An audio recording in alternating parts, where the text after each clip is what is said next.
Here with Concordia head football coach Patrick Daberkow to preview the 2020 season. And as we sit here and record this, it's still a little under 3 weeks away from the first official game of the season. I know it's been a different type of off season. You've been pretty vocal about wanting to play football and what that means to your guys.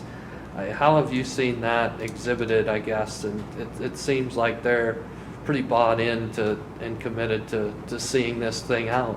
Yeah, they came to college to play football for a reason. Football teaches a lot of great life lessons, and I learned a lot from being on a team and being part of a locker room, being on a football field. And so they recognize that as well, and they want to be together. They want to be chasing these goals that we have, and they want to work. And so they're willing to do what it takes. And yeah, I'm a big believer in getting back to it and being active. And I think it's what's best for not just for our football players, but for young people everywhere. What have you been encouraged by during this preseason so far that makes you feel like this is going to work and your guys are handling things well? Yeah, I guess I'm encouraged to see some progress with certain position groups, and I'm encouraged by some football stuff. The COVID stuff, we're following all those protocols. We want to keep our guys safe, and we don't want to just keep them safe from COVID stuff. We want to keep them safe from kind of a holistic standpoint, and making sure that activity is available for them, because that's something that's huge for mental health and physical health as well. So yeah, we're taking COVID precautions, but we're also pressing forward with staying active. This preseason's been different too in that you don't have that time of two-a-days before class starts. How have you organized practice differently to maximize the time that you have? I know you have a little bit more time before the first game than you would normally, but how have you maximized practice without two-a-days? Well, we're always trying to maximize practice, so it hasn't, our practice structure hasn't changed a whole lot. Our install with the additional days that we have, more than normal years, with what the NAIA mandated with pushing back our first game and having practices start on August 15th, we've been able to get a similar amount of practices in. We feel like we'll be able to have our team prepared. We start first on the offensive side of the ball. I know you said already during this preseason you have to be able to run the football better. What is the identity you're trying to establish right now on that side of the ball? Oh, well, we need to, like you said, we need to run the ball better. We need to run the football, and we want to be able to get yardage when we need yardage in the run game, and that hasn't been the case the last 2 years. I think offensive line-wise, we have developed to a point where we can start expecting way more than we have gotten from our offensive line in the past. And so we have a high standard for them that's growing higher, and we got to do better. That's no secret. You watch our film from the last 2 years, we have not been near good enough up front. And so they all know that. They're stepping up. I've seen improved play so far. Coach Cook is doing a good job with them, and I really expect to see that unit improve. I know the evaluation I'm sure will continue at the quarterback position, but what are you looking to see out of your starter right now at that position, or the guy that you're eventually wins it? What do you think will have been the reason why that quarterback wins the job? Leadership, poise under pressure, the ability to go through and just do the job. Don't need to set the world on fire, just do the job, make your reads, get the ball where it needs to go, be crisp, be confident, and be articulate. We need to make sure that we're communicating well, and that we inspire confidence from our teammates. How much helpful has it been to have so much experience at receiver? I'm sure that helps those guys a lot, but what do you see from that group right now? That group has we've gotten more production out of our wide receivers than other years. referring to the last 2 years. But it's also because we haven't ran the ball well enough, and so we've had to throw the ball out there.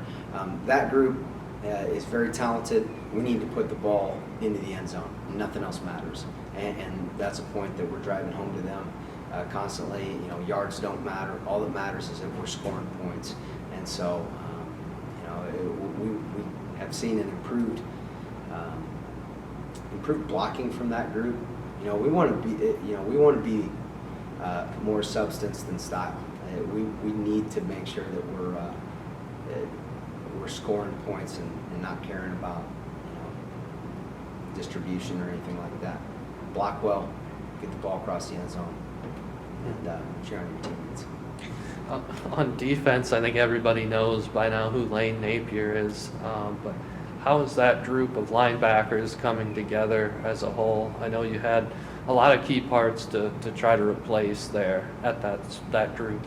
Yeah, anytime you graduate 3 out of 4 starters in a position group, especially guys like Riley and Zach and Derek,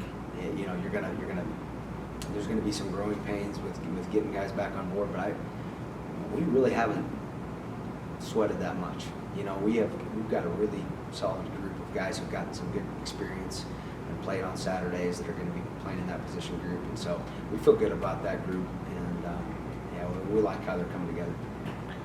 Is it a competition on that side of the ball to see who can have the best hair, or I don't know what's going on, especially with your safeties back there?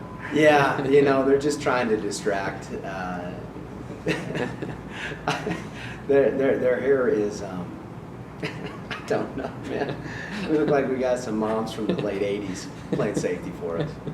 Well, to complement your defense, year in, year out, that side always seems to give you an opportunity to win football games. How do you explain, I guess, the consistency you've had on that side of the ball? And we finished plays. And that's always been the drum that we beat, and that's what we'll continue to beat.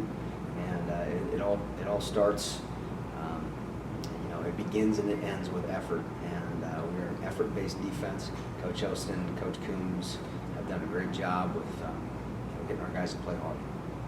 And I know you're tired the last couple of years of talking about how close some of these games have been and stuff like that, but it's fair to say sometimes the difference really is pretty small. And is that something you stress, just trying to do those little things to overcome those clutch situations, I guess? Yeah, we talk about simple things. We got to do the simple things right. And there's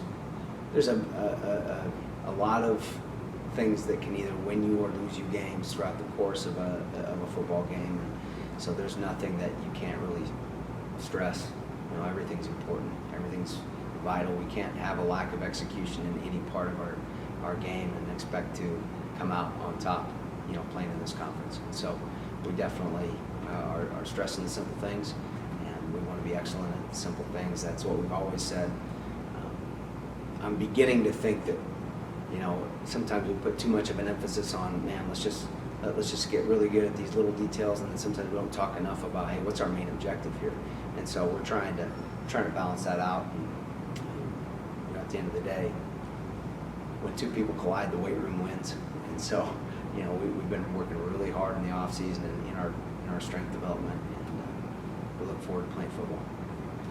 Well, for the second year in a row, you'll have Doane to open up a season, and maybe things would have been a little bit differently if you find a way to come out on top in that game last year. But just knowing that, how amped are you guys up for a night game at Doane to open up the season?